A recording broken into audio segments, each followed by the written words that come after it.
Hey, good morning, and welcome to another edition of the Saturday Sports Blast Show. My name is Ralph Williams. I am the host of the Saturday Sports Blast Show, along with Pensman Sports Brian Pettit, and I believe Leo will be coming up shortly. If Leo's going to be joining us this morning, we're not sure yet. So it's going to be a great morning here. We have some great topics to talk about. We're going to talk about what happened to Tony Romo, and I have some audio I'm going to play of a report of about Tony Romo and some other stuff going on as well here on the Saturday Sports Blast Show. We're going to get started with our divisions of the NFL. We're going to look at the AFC North today as well. We'll take a look at that also. And some more people from ESPN are getting let go.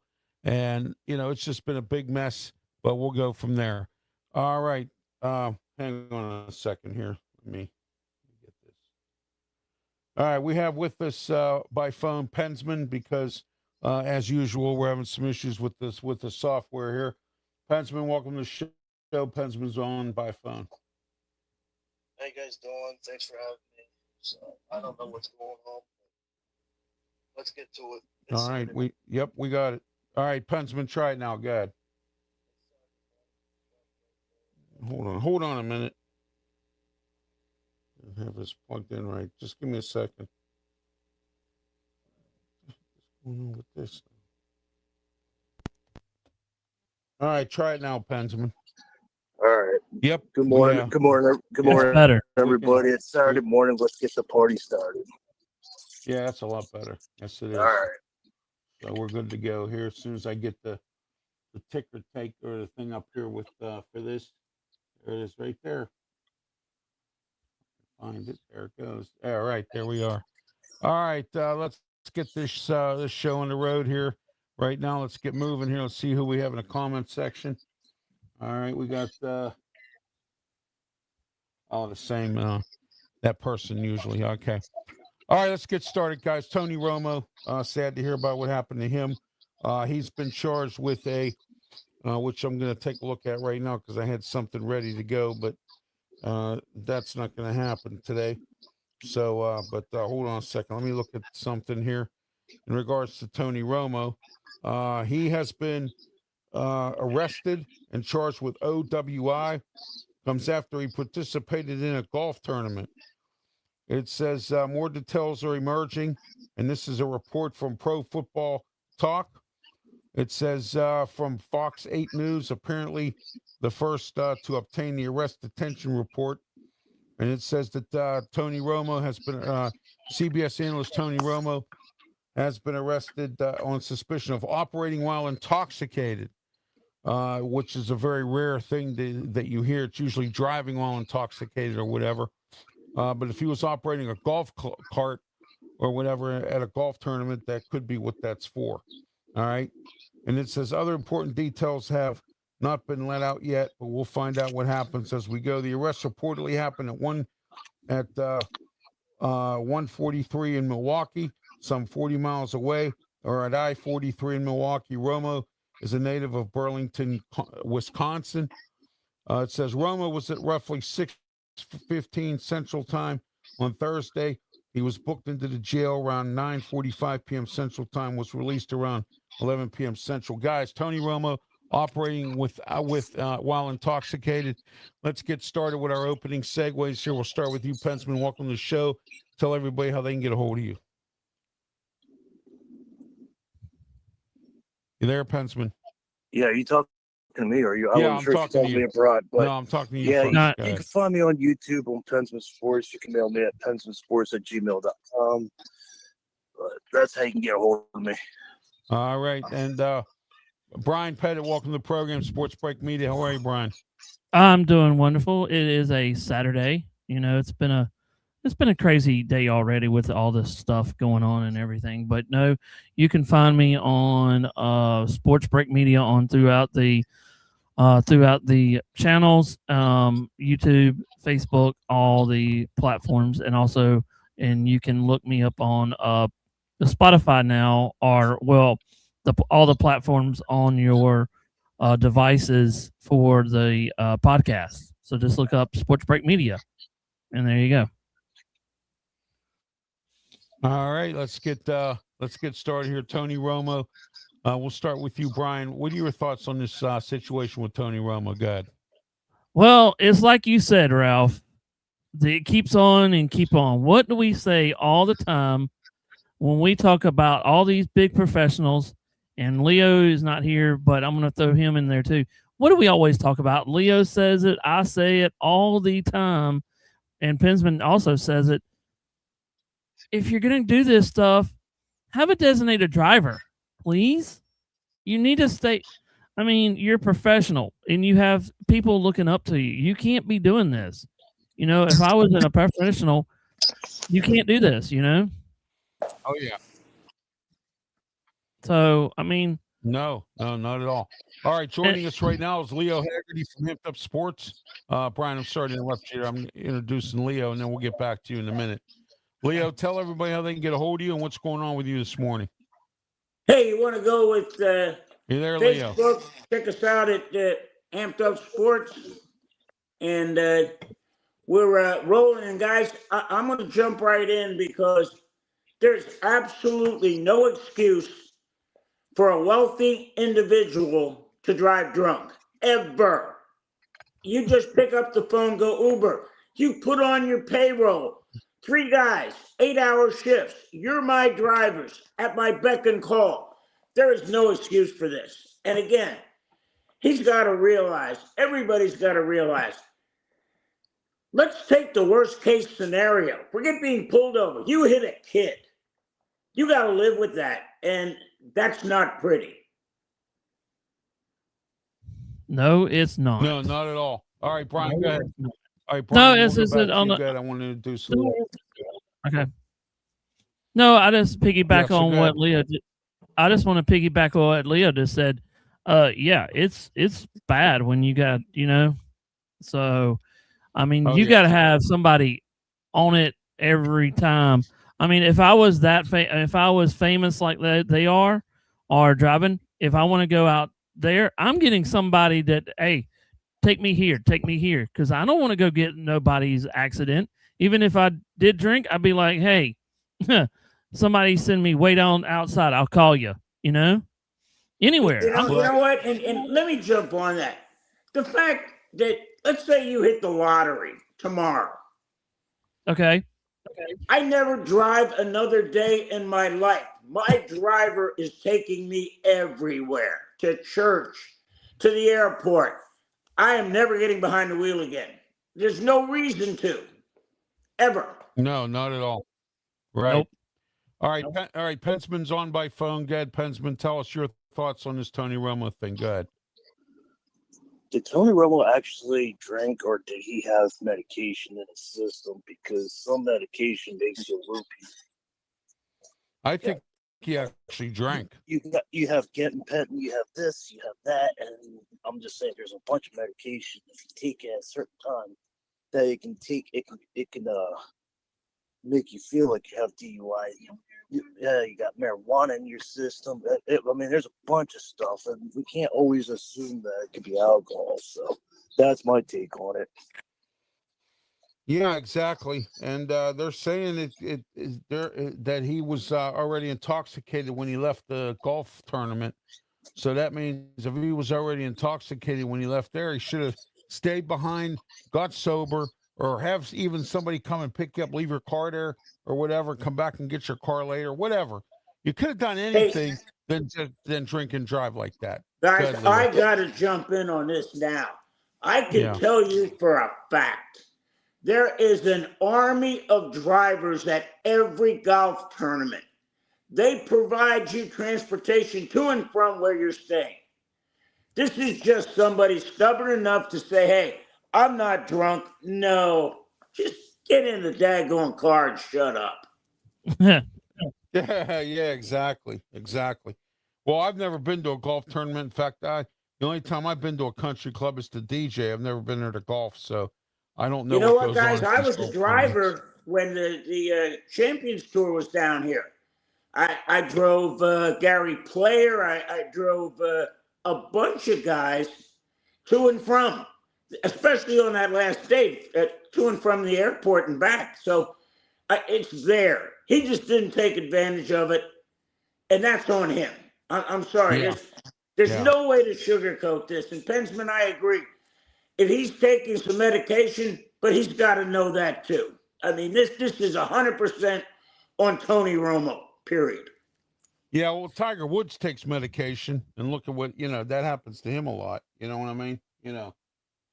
So, but anyway, all right. Let me see what we got here today. All right, no, who cares about that? All right, see what we got here.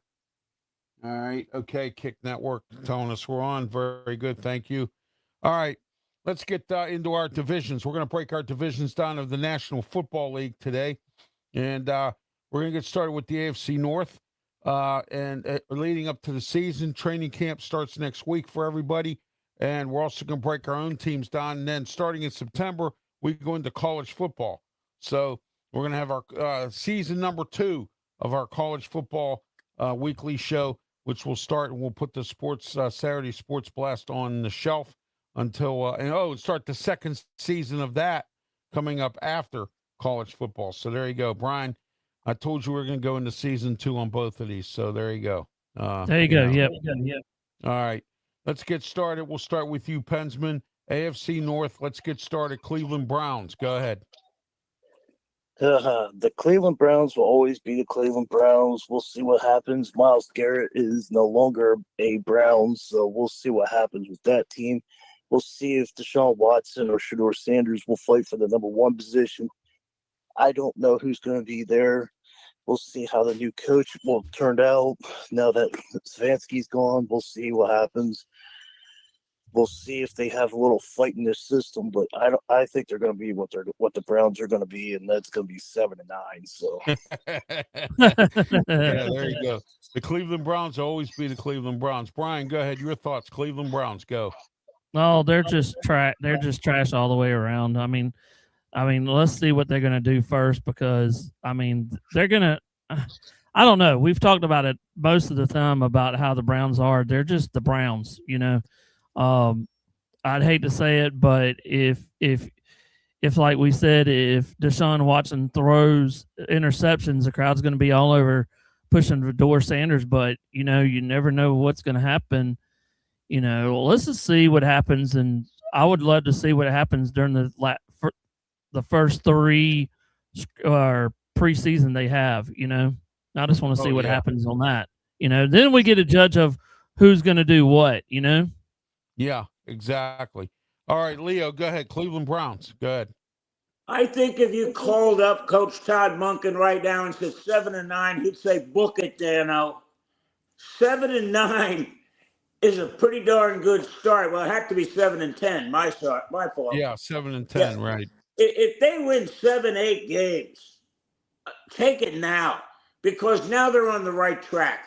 I think they're 2 or 3 years away from competing for the championship in the division, but get it going in the right direction. Yeah, absolutely. They have to do something, Cleveland Browns. They have to get this rolling. But Monken proved the point when they traded Myles Garrett that he's going to do it his way, and he's going to do it one way. And if you're not on the ship with him, out the door you go. I was surprised when they traded Myles Garrett. I believe Monken you did that to set the example, to say, hey, look, culture's going to change here. I'm the coach. We're going to do it this way. And you know what? That's a brave move, a gutsy move, and a move that could work for the Cleveland Browns, because we don't know if Myles Garrett would have been a distraction. We don't know if he couldn't get along with Monken. We don't know the scenario, what goes on there, unless we're in the locker room. So, you know what, Ralph? Once they got rid of Jim Schwartz and didn't make him the head coach, that may have put Myles Garrett in a different frame of mind. But I don't think it was a punishment. I don't think it was, hey, I'm setting an example. They got a pretty good player coming back in verse, and they got some great draft picks. Yeah, they did. Finally, Cleveland is playing the long game. They needed that. Mm-hmm. Oh, yeah, absolutely. All right, let's move on. Cincinnati Bengals. All right, Zach Taylor on eggshells this year. Last year he had to fire. He was told to fire his coordinators. He almost got fired. And this year he's on eggshells. We'll start with you, Leo. Go ahead. it's time to put up or shut up if you're Joe Burrow. I mean, and a lot of people criticize him because he gets hurt. You don't try to get hurt; it happens. It's the National Football League. He's got to play 17 games for Cincinnati to even have a shot at the top. Yeah, and they've got probably the best wide receiver twosome that anybody has. But Burrow's got to stay healthy, bottom line. Yeah. Oh, he does. Yeah. Yeah. Well, not only that, he has to get a good offensive line. Leo, look at the Super Bowl. The Rams ate him alive. They have not had a good offensive line in a long time. They drafted that bum, Ladarius Mims. He hasn't done anything. So, I mean, and you have to have a good line for Joe Burrow, too. Pensman, go ahead. Cincinnati Bengals. If the Cincinnati Bengals fix their offensive line, like you said, they will be, and if they stay healthy, they will, and injury free, they will be a threat. They have Jamar Chase, and then they got all these wide receivers.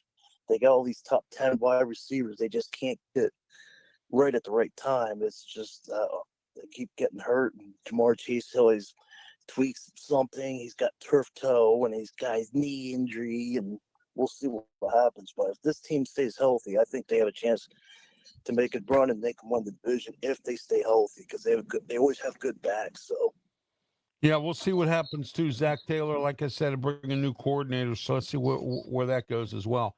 What Zach Taylor needs to do is be the head coach, not the offensive coordinator as well. He needs to bring in a good offensive coordinator that can coordinate the game, and he just become the head coach. Brian, go ahead. Your thoughts, Cincinnati Bengals. I think Burrow needs to step up a little bit in his injuries too. It is an injury bug when he gets on the field, and I would like, they got a good receiving core, and like everybody else has said, but I think they can actually go for the champion. They could actually be in the Super Bowl if they get some big wins. So we'll see what they got, but other than that, they got to stay healthy. So yeah, I think they can. I think they'll lose like 2 or 3 games this year. Oh yeah, absolutely. All right, next, Baltimore Ravens, and Jesse Minter Jr. is their head coach. Let's go with you, Pensman. You're first. Baltimore Ravens. Go ahead. Like I always talk about when we go on there, but Jesse is my boy because he came from Michigan. I don't know. Lamar Jackson, they say he's the best quarterback in Baltimore history. I disagree, but that team is a wreck, and if they stay good and they have help, they lost Hollywood Brown. He went to the Chiefs, and we'll see what happens with Derrick Henry. Derrick Henry's getting older, so his legs are not going to be his factor, but we'll see what happens with that. But the Baltimore Ravens are a tough team. They're scrappy, and they're always going to be there in the end. Thank you for missing that extra point that gave us the division. But they're gonna come back and for vengeance, and they're gonna come back and play hard. Oh yeah, absolutely. You know it. All right, Leo, go ahead. Your thoughts on Baltimore Ravens. It's crazy when you think about that division. That Zach Taylor is the dean of coaches in that division. I mean, it's just they rolled it over, and I'm wondering about week 5, 6, or 7 if the Baltimore fans don't go, man, I miss John Harbaugh. Yeah. Jim Harbaugh. I'm sorry. I think with Jesse Minter, you're going to see a more structured offense, a lot more of the running game, that they're going to have to protect their defense a little bit and, keep them off the field. Because right now in the NFL, it's an offensive league. You got the quarterback, but anytime you got a quarterback who uses their legs as a prime directive, you're always one play away from an injury, and that's a problem.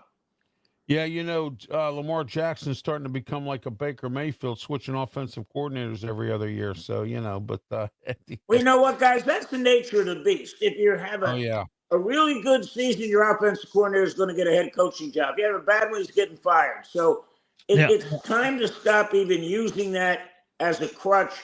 It's going to happen. You're just going to have to deal with it. Yeah, it's going to have to adjust. Brian, go ahead. Your thoughts on the Baltimore Ravens? I think the Baltimore Ravens and the since the Bengals are going to have one. They're going to have a showdown. These two teams could actually win their division if they can.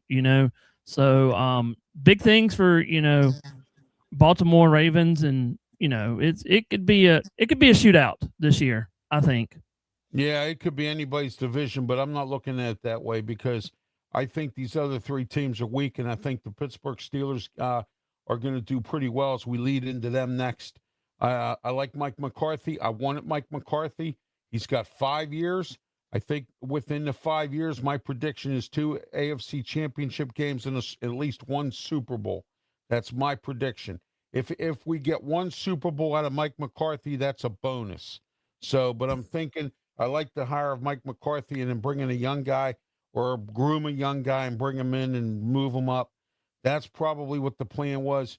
Smoking Jim Frazier said this. He's my co-host on Sports Corner radio show. He said that we needed to get a bridge coach when Tomlin stepped away, and this is the perfect bridge coach if that's the plan, and I believe we're looking at that plan. All right, Brian, you start first. Pittsburgh Steelers, go ahead. I just don't, and I know that y'all have been talking about it, Ralph, but I just don't like Aaron Rodgers being the quarterback. Yeah, that's my concern. Yeah, exactly. Because if we're going to go into that, you need a quarterback that can lead you, and he's a lot slower. You could see it on some of the plays last year where he could have stepped through the pocket and took off, and he just kind of sat there, and he had open lanes because me and Finsman did some of the recaps, and we did all the games last year, a little bit of the reaction games, and it just looks like he got slower and slower. So, you got to have at least a quarterback to get in the pocket and throw it downfield because he can't throw long. He can't throw it far now. And some of these times where you got to throw it sometimes deep, or you got to take off and run when you get that little gap, and you got to watch out for your blind side too. And we'll just have to see though. Yeah, absolutely. Good, Leo. Your thoughts? Pittsburgh Steelers. Good. They didn't sign Aaron Rodgers to run the football. That's for sure. No. But I'll tell you what. Whoever can get to 11 wins in this division, and that may be asking a lot, 10 wins may win this division because they are just going to beat each other to death. It's just the nature of the beast. I think it's going to be like last year. It's going to come down to that last 2 weeks of the season when they're playing each other.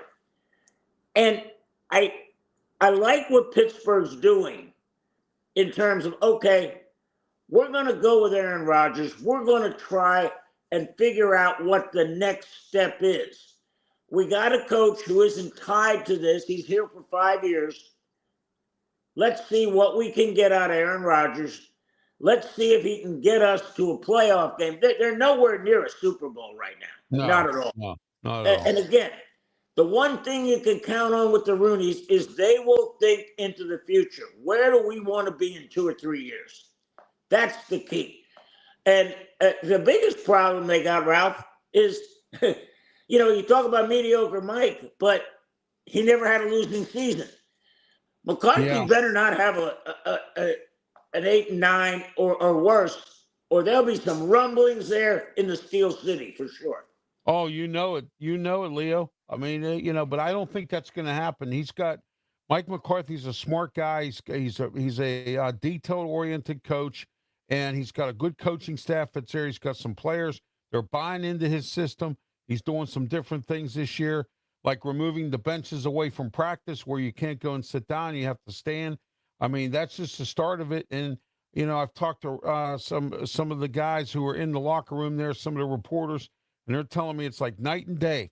So with Mike McCarthy compared to Mike Tomlin. So we'll see what goes on with this. Pensman, Pittsburgh Steelers, go ahead. before I give my take for the season, I want to make a message to Steeler Nation. Steeler Nation, I'm disappointed in you. We are not, I repeat myself, we are not going to get every wide receiver that's available, everybody that's available. We are not going to get.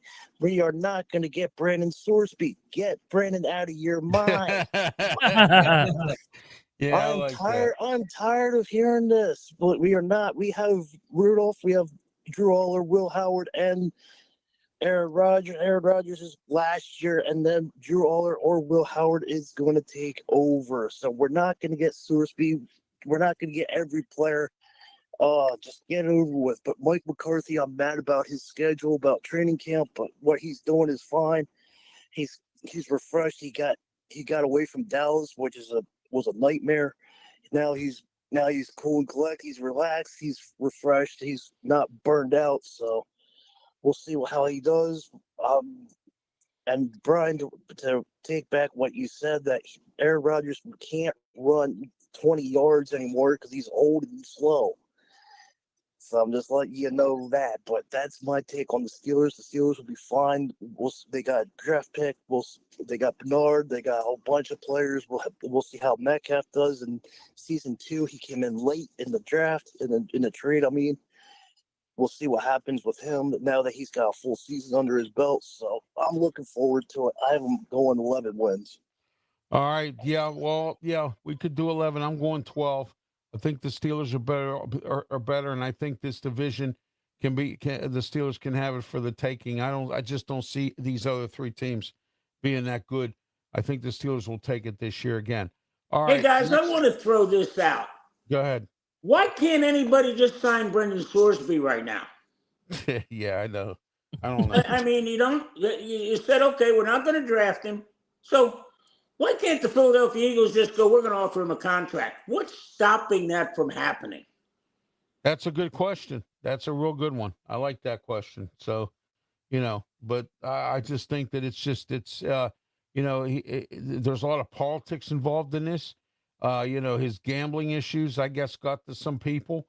And, of course, everybody gambles now. And, it took forever for Pete Rose to get into for him to get into the Hall of Fame or get released to get into the Hall of Fame because of this, his gambling problems and things like that. So, but we'll find out what happens with, as we go along with Brandon Sorsby. But like Pensman said, we need to stop at Steeler Nation. Amari Cooper's available. Oh, Beckham Jr.'s available. Oh, so-and-so's available. If George Pickens became available, let's bring George back and, whatever. Let's stop doing that, Steeler Nation. Come on, not this year. Let's just go with what we have. If we're going to get somebody, that's a bonus. If we're not going to get somebody, fine. But you know what? Stop that. Don't do this year, Pittsburgh fans. Grow up. It's time to stop doing that because every year, like Pensman said, we get into this funk about how, we're going to get Amari Cooper. Oh, we should go after that guy. Leave it go. We got Pittman. We got Metcalf. We got Bernard. I hear Roman Wilson's coming around this year. I hope if he stays healthy, he has to up his game.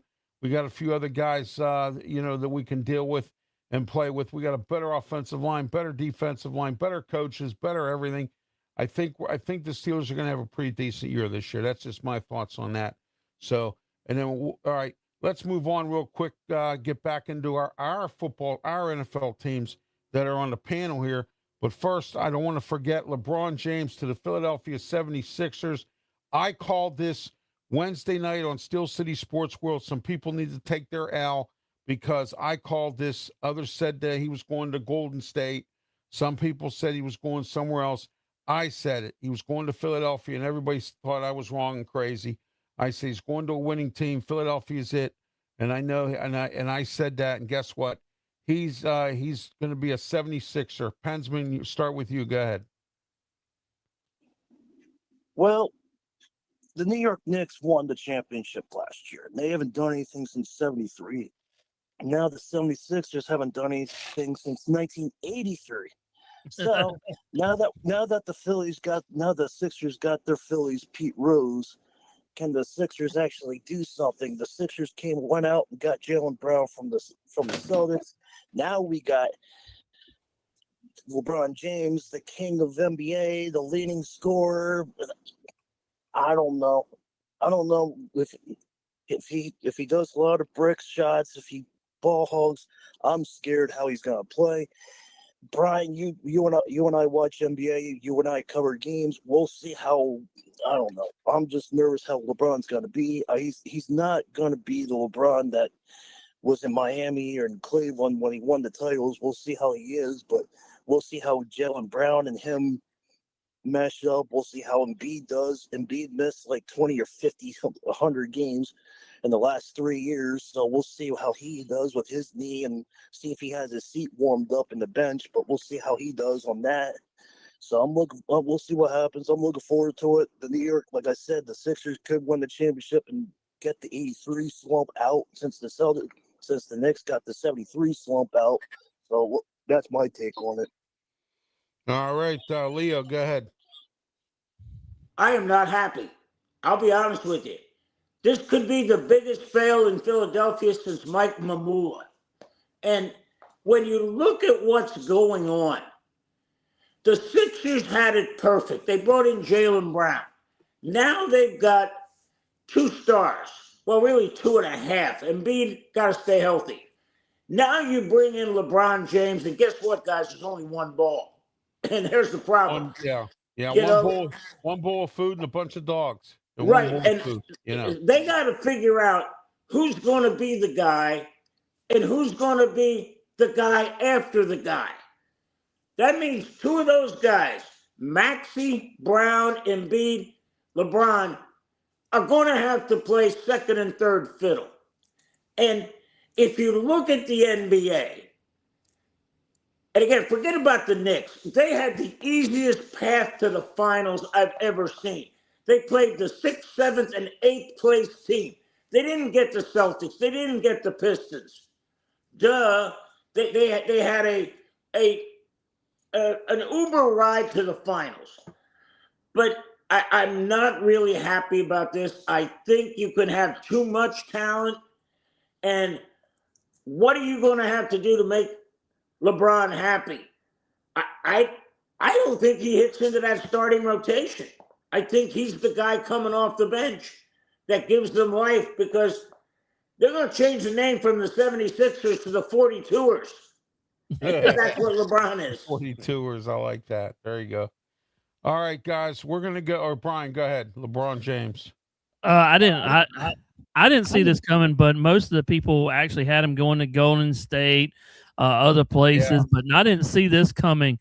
And this was a surprise when it hit. I was like, oh no. And then when I found out who's he playing, who's on the team, it's like the old guys basketball league, they're getting older. I mean, 2 years, it's the league is gonna change in next year and the next. So, this is gonna be an accidental thing. And it's like Leo said, this is an accident to be happening. Let's see what happens on that side. It's I'm just crazy. Wondering, guys, if his son is part of this deal. And the Sixers were the only ones who would say, okay, we'll do it. Yeah, that could be. You never know. The son might come right behind him. You don't know. Yeah, but I do like an interesting scenario right there. I like. But that. I do like is a 2-year for $8 million. I'll take that in a heartbeat. Yeah. Oh yeah. Yeah. The money was definitely right. Yes, Benjamin, go ahead. My other question that piggyback on Leo, what he said, I'm just wondering where Bronny's going to go now and see if they rip the Band-Aid off and see if they can split apart. Yeah, that's going to be the key thing. And if they do, can Bronny play, without his dad? That's going to be the interesting part there. We have to look at that scenario too. All right. Yeah. Can we be honest here, guys? The only reason Bronny's in the league is dad. I mean, come on. Yeah. Come on. Yeah. All right, guys, let's move on. Our teams, the ones that we cover, the 4 of us here. So we'll start with you, Leo. The Tampa Bay Buccaneers. What are they looking like this year? Where are they going to go? And let's go. There are 2 big question marks sitting right now. One is how much are you going to pay Vita Vea? And how are you going to pay Baker Mayfield. Now, I'm going to start with Baker first. Here's your problem. It can't be the next guy up salary. You pay Baker Mayfield $55 million. That breaks the bank. You're going to have to get rid of so much talent. It's going to hamstring this team. What I think they are trying to do, and I think here's what the holdup is. Yeah, we'll pay you $50 million. We'll pay you $52 million, but we're only going to guarantee a piece of that. And I think that's where the stumbling block is in the negotiation, is they're trying to come up with what that guaranteed money is. And again, is Baker Mayfield a good quarterback? Yes. Is he a great quarterback for this franchise? Yes. Because there is no plan B if Baker gets hurt. But you got to come up with some reasonable number. My thing was, okay, pay him $50 million on paper, but guarantee 35, 36. Yes. Yes. That way, great. If we want to stick around, because Baker has the history, and it's not his fault because Baker's a football player. He's not a quarterback. He plays hard. He plays the game hard. And that means he's going to get hurt. He's had trouble putting 17 games together. And that's going to be the biggest problem. But if Baker Mayfield can play 17 games and they can get Vita Vea happy with his new contract, they are extremely happy about Ruben Bain being on the edge. Now, all of a sudden, you're starting to get pressure not only up the middle with Vita Vea, but on the edge with Ruben Bain, which they never had. I think Todd Bowles is having a come-to-Jesus meeting with himself. Are we going to stick with the 3-4, or are we going to go to the 4-3? Because that's the biggest decision they got to make, is come up there. And everybody's getting better in the NFC South. New Orleans, exactly. Atlanta, Carolina, they're all getting better. They're catching up to you. And, all of a sudden, number 13 isn't there in the red zone. That's going to be huge. No Mike Evans. Right. So, I'm saying 9, 10, maybe 11 wins. Maybe. But this may be another division where 9 or 10 wins it. Or again, this is coming down to the last week. No doubt about it. Nobody's going to run away and hide. Carolina went to the playoffs last year, 8-9. So, yeah. I mean, nobody's going to run away and hide. That's for sure. Right. Oh, exactly. All right, Pensman, go ahead. Steal us. Go ahead. Do my ears deceive me? Did I just hear Leo just say the Atlanta Falcons is getting better? Yeah, they honest to God, they are. Yeah. They are. Because they turn around and give it to number 7, which is what I think Stefanski's going to do a lot of. Bijan Robinson is a beast. Flat out beast. Yeah, I know. I had to give you a hard time, but Oh, please.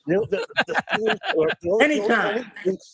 The only weak spot I have on the Steelers is the running back. Jalen Warren is probably going to be number 1. We don't know what Rico's going to do, and I don't know what Caleb's going to do after last year. Caleb Johnson I don't know where they're going to put him at. So yeah, he's the unknown. And you know what? I wanted them to draft him, and I sat at a draft party and said we're going to take Caleb Johnson from Iowa.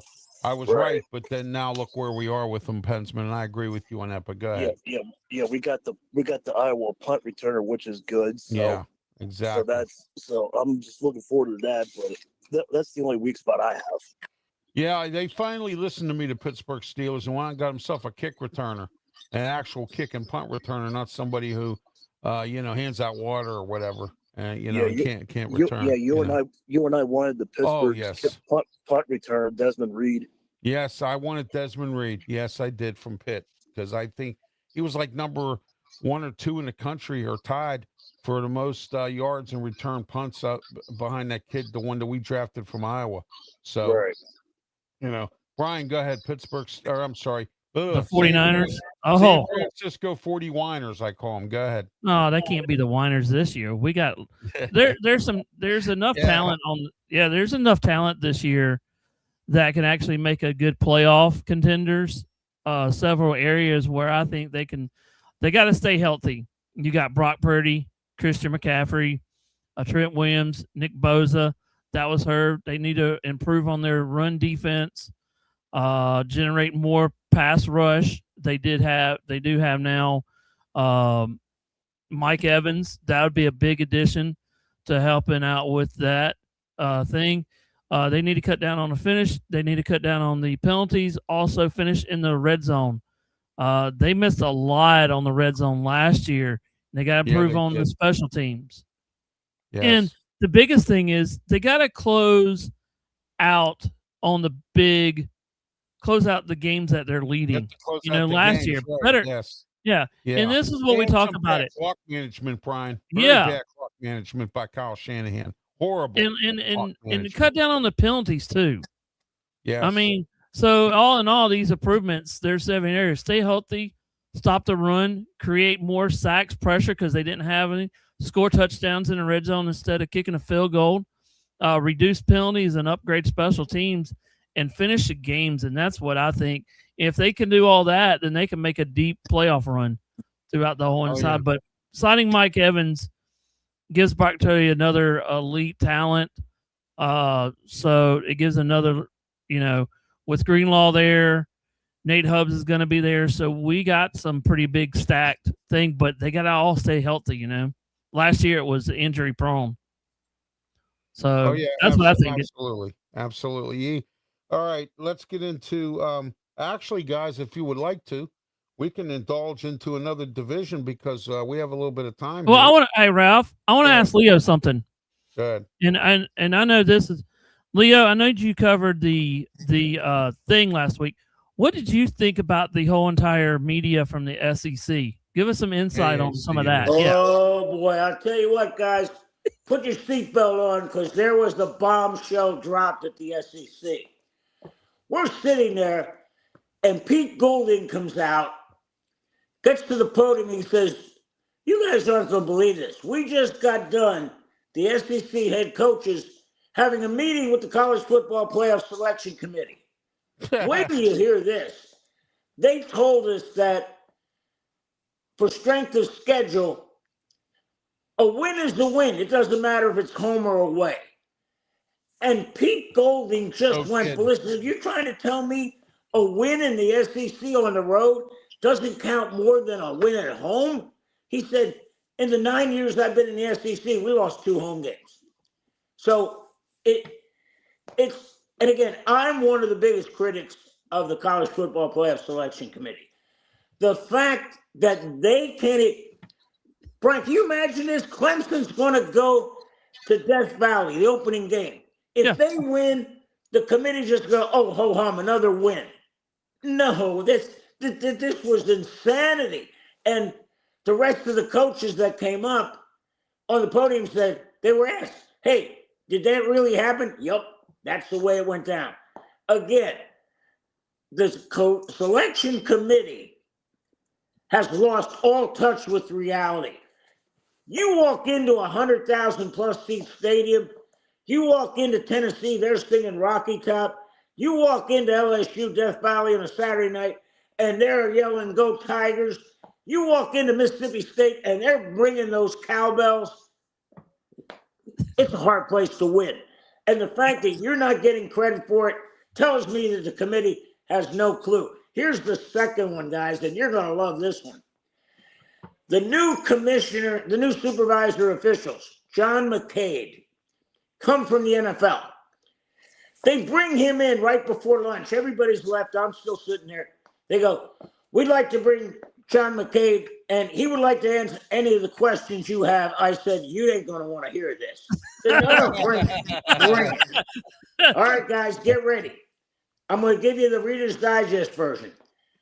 I said, "When are you going to start enforcing the pants to the knee rule?" He said, "You know what? I've told my officials that if it's egregious, like if you're wearing something that doesn't even get close They're to tell that player to fix it now. I said, hallelujah. The second thing, targeting. Are you going to stop looking at that in slow motion? Because the game's not played in slow motion. He said, not only we're going to look at it in fast motion, we're also going to look at catch, no catch in fast motion. Because, again, the game's played there. And when you look at all this happening now, the fact that referees are realizing, and you can't tell, oh, and here's another one, guys. I'm going to throw this out. Targeting. Guess how many targeting multi-time offenders they had last year? I'm going Six. to say 6. Six. They only had 6 guys that were caught targeting 2 times. So it is working. He said the biggest problem is not these kids. They're trying to do this. They're just getting in a bad position. And I said, you know what? Here's my problem. I'm a defensive back, and I know I played, but it wasn't during the leather helmets era. But when that guy changes his position, if he lowers his head, if he starts to go to the ground, I don't have the time to change where I'm going to hit him. I may hit him in the neck area. I may hit him there. But you got to take into consideration what that guy is doing and when he's doing it. They don't take in time and space. They're going to try to start doing that now. So, yeah, that's the up. And I went real quick. I went to the American one yesterday, and the commissioner, he said, look, if we go to 24 teams, that's fine. But you got to add 2 more teams from the group of 6. You can't just start adding middle of the road SEC and Big Ten teams to that 24. And Leo, did you ask the question that you wanted to ask the other day, that you told everybody that you were going to ask the commissioner for the SEC? Did you actually ask that question? I didn't have to. Somebody else did. And it was crazy because, what I was going to ask, I said, you say you're the best conference top to bottom. I said, I think you may have to change that. You're the best conference almost to the top to bottom. And that's the biggest problem right now is they're going to 9 conference games. That means somebody is going to play 5 road games in the SEC. Think about this now, guys. When you're looking at the middle of the pack in the SEC, catch these names. Alabama, Oklahoma, Auburn, Tennessee. That's middle of the pack. That's insanity. That conference is just basically eating their young, for sure. Oh yeah, absolutely. And I used the Florida Gators as a prime example. They used to be prominent. You don't even hear from them anymore. I mean, it's like, with the SEC. Oh yeah. So, but Pensman, your thoughts on what we're talking about at the SEC conference? Go ahead. Pensman. I don't even know if he's still here. Hey, real quick. Yeah, I'm here. Yeah. Pensman, real quick, let me throw this out too. Somebody asked Eli Drinkwitz from Missouri, what needs to be fixed for the NCAA? He said, well, I'm a math guy. You can't have 3 variables in a problem and expect to fix it. You can't have the problem of no cap on the NIL, unlimited eligibility, and unlimited use of the portal. He said, they can't fix those 3 things. But if they don't, and this was amazing, he said, this is unsustainable. It's just throwing money after money. So, yeah, go ahead. Sorry to interrupt you, Pensman, but I had to throw that last minute. No, you're good. No, you're good. The SEC needs to just be better and just need to play better, and the NIL needs to be controlled. So yeah, exactly. That's been their biggest Achilles heel is the NIL. Well, they're getting outspent by the Big Ten. That's the real problem. Oh yeah, yeah. We'll talk about our conferences. Brian and I, ACC, AAC with Leo, and Big Ten coming up with Pensman and Michigan. Okay, one last topic, and then we're going to do our closing statements here. UFL has decided to put business advisors into every single team, and Birmingham maybe pulling out because of attendance issues. And this is something I can't figure out. Why in the world Birmingham cannot support this football team? I don't get it. There's nothing really there other than the Alabama what is it, Alabama Birmingham or whatever the team's called, UAB. What is the problem here with this UFL and this Birmingham team? We'll start with you, Brian. Go ahead. That's it. I mean, I don't know what the problem is, but they got to have some money somewhere. But if they're going to close the doors, we know that this thing is not going to work out. And you can see in a couple of years that the whole entire league shuts down because they don't have a lot of money. So maybe they don't have a lot of money. I kind of thought about it when you brought up the question last night. Maybe they don't have the funding like they used to, Yeah. So, exactly. I mean, you gotta pay. I mean, you gotta think about this. If you're gonna do a pro team, college team, a high school team, all this, you gotta have funding for all this. You gotta keep up with the people that do your turf. If you gotta put in new turf, you gotta put in new. It's kind of like an all-way thing. You gotta pay the people there that in your league, and it just gets more expensive because grass is getting more expensive. You got to go up on food a little bit here and there, gas prices, and they might not have funding for, everything else. That's what my thought was last night when you brought up the whole thing. Maybe it's a kind of a funding thing, Yeah, it has to be something because I can't figure out how in the world that team doesn't make any money in that area. I mean, they basically, they don't have really anything else. So you would have figured that would be the situation there. All right. Wait a minute here. Hang on a minute. Okay. Yeah. All right. Okay, guys. Let's move on here. Leo, go ahead. Your thoughts on this UFL thing? Business advisors now and marketing, they're going to try to get all these teams to get attendance boosting higher and things like that. Go ahead, Leo. You know what, guys? Let's be honest. This is a made-for-TV league. Let's look at the eyeballs. If they got eyeballs on this, they're not a problem. I got a feeling the viewership is going down. And because of that, sponsorship money is going down. That's probably the biggest problem. And I'm going to equate what's going on in the UFL with the WNBA. You got to figure out what to push. The WNBA, they're the dumbest people in the world because Caitlin Clark, just whether you like it or not, you got a straight, white, good-looking woman who everybody wants to see play. The rest of them, they don't because they don't bring eyeballs.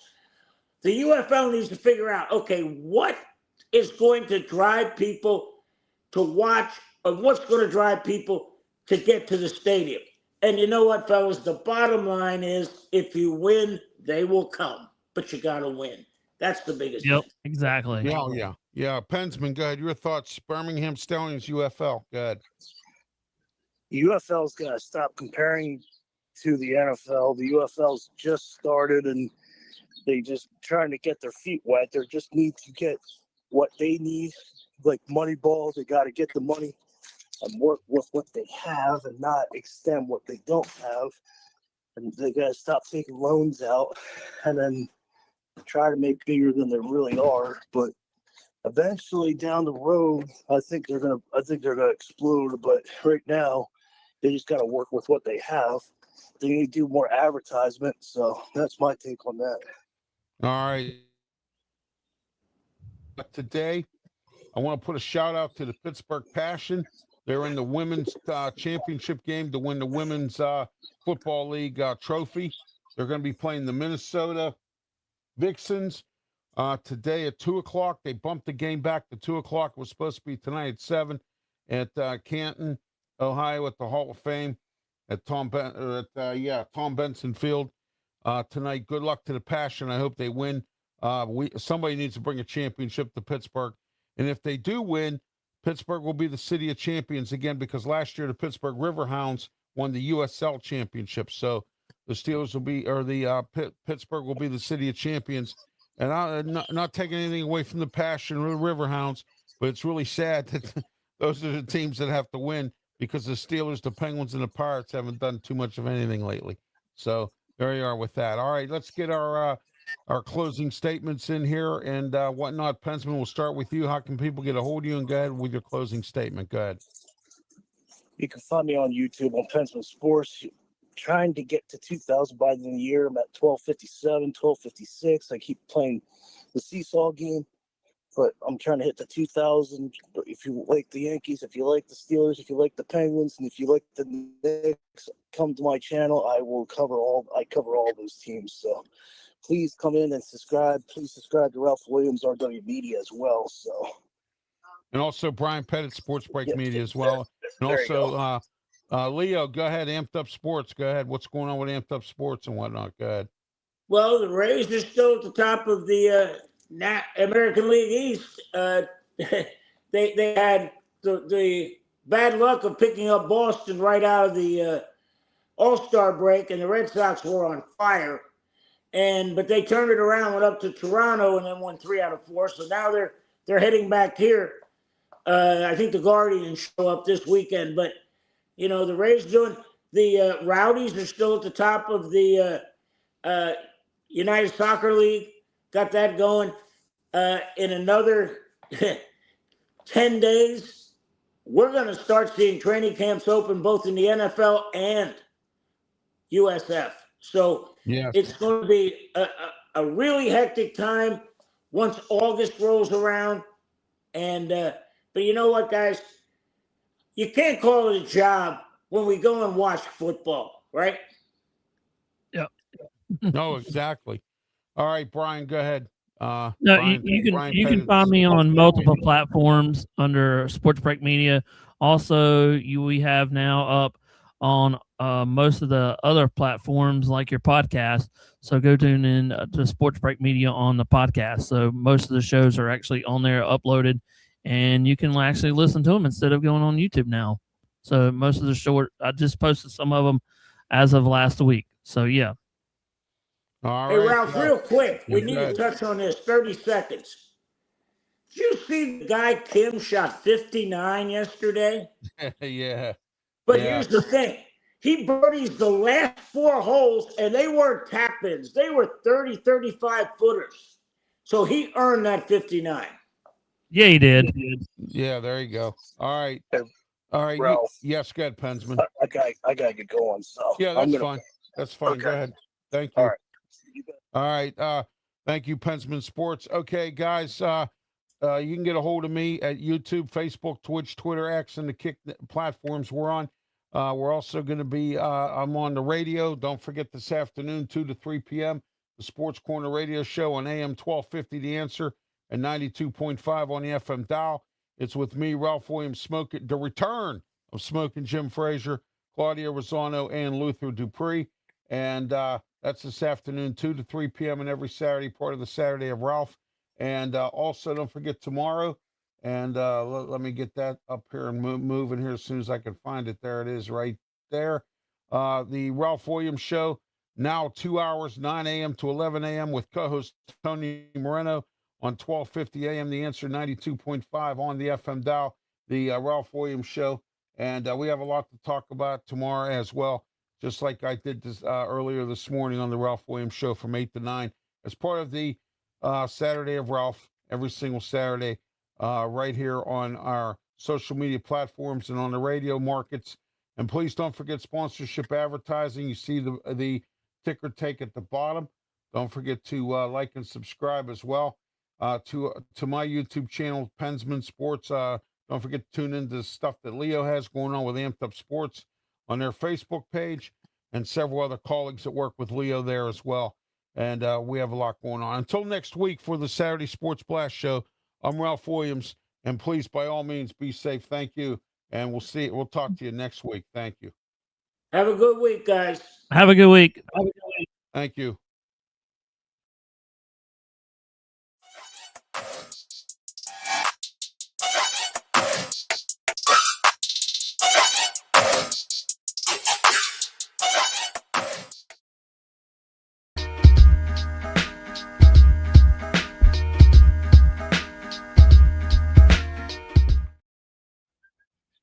And that's a wrap.